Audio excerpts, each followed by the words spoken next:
বন্ধুরা, আজ আমরা তৈরি করব কলার খোসা বাটা। এই জন্য প্রথমে আমরা কলার খোসাটাকে ছোট ছোট করে কেটে সিদ্ধ করে নেব। আর আমরা তার সাথে চিংড়ি মাছ দেব। এর জন্য চিংড়ি মাছগুলোকে ভেজে নিয়েছি লবণ হলুদ দিয়ে।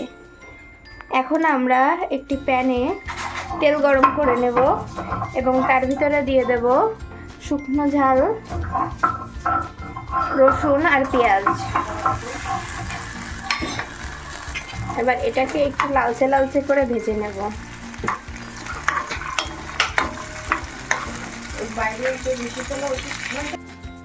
আমরা এখন কলার খোসা এবং সাদা জিরে, কাঁচা ঝাল আর এই ভাজা মশলাটুকু দিয়ে নেব।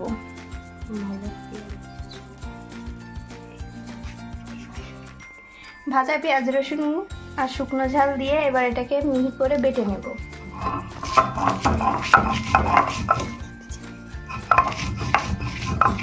এর সাথে আমরা ভেজে রাখা চিংড়ি মাছগুলোকে দিয়ে দেব। এবার একসাথে সবকিছু মিহি করে বেটে নেব। আমরা প্যানে একটু তেল দিয়ে নিলাম।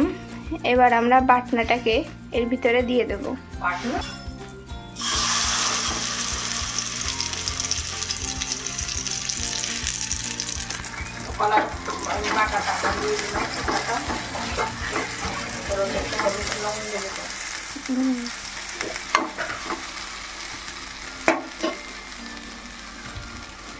এর ভিতরে হলুদ দিয়ে দিলাম পরিমাণ মতো,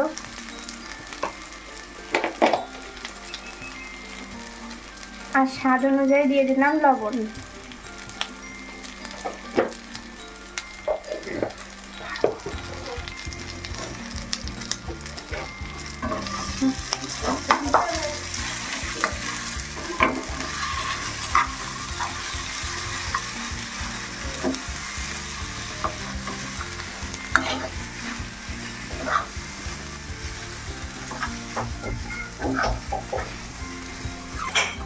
টেস্টের জন্য আমরা দিয়ে দিলাম পরিমাণ মতো চিনি।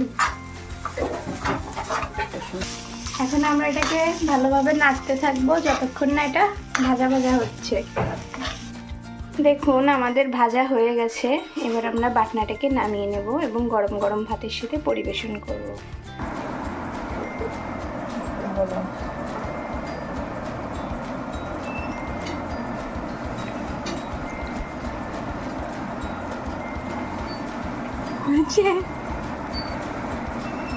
এভাবে কলার খোসা বাটাটা একবার খেয়ে দেখবেন, খুবই সুন্দর।